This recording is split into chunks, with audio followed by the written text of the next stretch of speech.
Okay.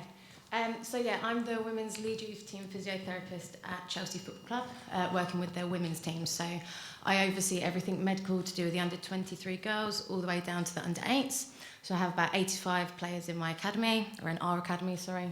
I'm quite fortunate to be at a club like Chelsea, as my role is full-time. And I have many other casual and part-time physios that help support and manage our 6 academy teams. Just a bit on my background, as it's quite relevant to you. I started working in football 10 years ago, and my first team was actually the St Mary's men's first team. And then as I did my sport rehabilitation undergraduate degree, my last placement was at AFC Wimbledon. And I went on to work there for 5 years, developing their men's academy medical department. I then went to Brunel University, and I did my master's at physiotherapy there, and I worked at Fulham, Crystal Palace, before going to Chelsea. And so that over the last 3 years, I've been specialising in women's football.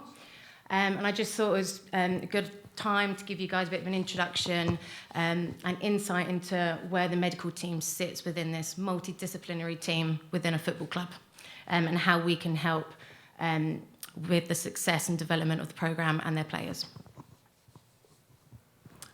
So our first aim, a most important aim really, is to prevent injuries in the first place. We've got lots of different things that we do to help this. So we do lots of pre-season screening. We make sure that we're aware of any medical conditions, such as asthma, to make sure the coaches can make sure we've got the asthma pumps out on the pitch. Any allergies, we've got EpiPens if we need them. And we've completed any investigations or specialist referrals for cardiac issues or respiratory issues and things like that to make sure our players are safe before they enter the pitch. We also do pre-screening, musculoskeletal and functional screening, where we look at the length and strength of muscles, the stability and integrity of joints, and then provide any strength and conditioning programs to help address any high-risk injuries, high-risk areas for injury.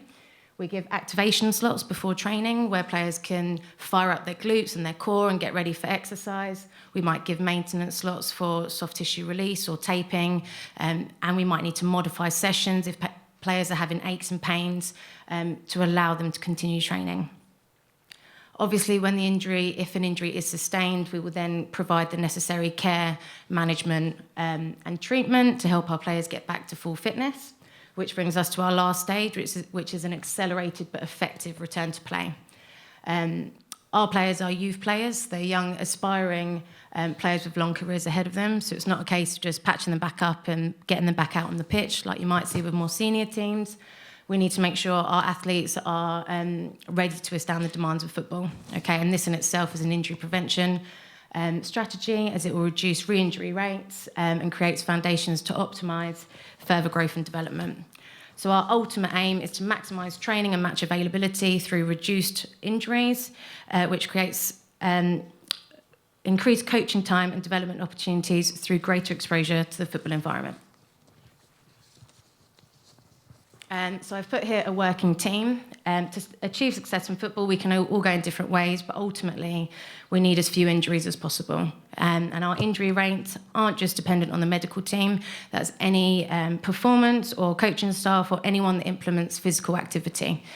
So together we can all modify training and work on reducing injury rates, as many of these can be easily avoided.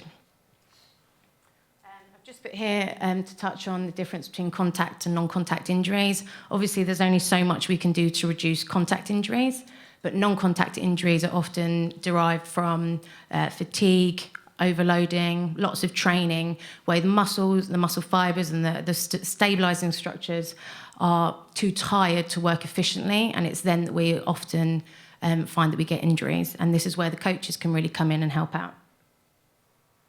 So a primary aim of organisations working to develop youth athletes is to find and implement this optimal dose-response relationship between training volumes, characteristics and variables and the physiological outcomes.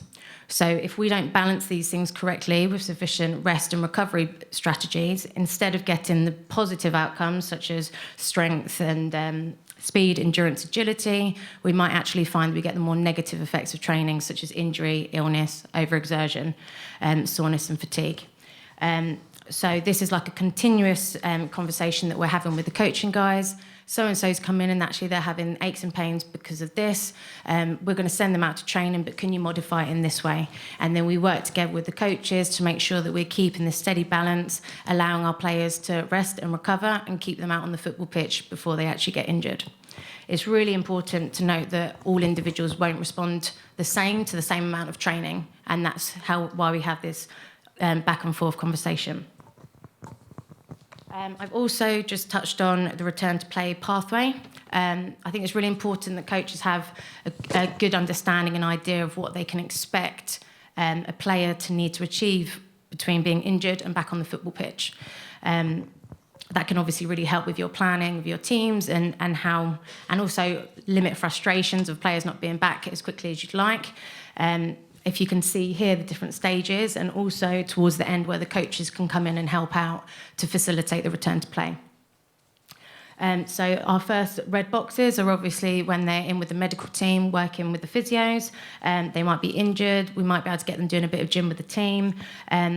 We might have them out on the pitch doing light pitch rehab, linear, so straight line stuff. We might move on to curved running, multi-directional, high intensity work before we can start getting them back into training. And there's this crossover phase as we return to play that actually we might say to the coach, so-and-so can come out to training, but they need to stay non-contact. Or they can come out to training, but they can only do 25%. And then next time we'll do 50%. And then we build it up through there. It might be that after 2 or 3 training sessions, we can look to give them some reduced game time. And again, that's a conversation with the coach. So-and-so is fit, but only for 30 minutes, and then we'll build it up that way.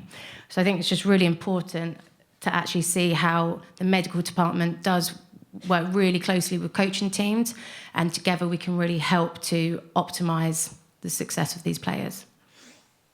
So, teamwork makes the dream work. Thanks. Great, thanks, Amy.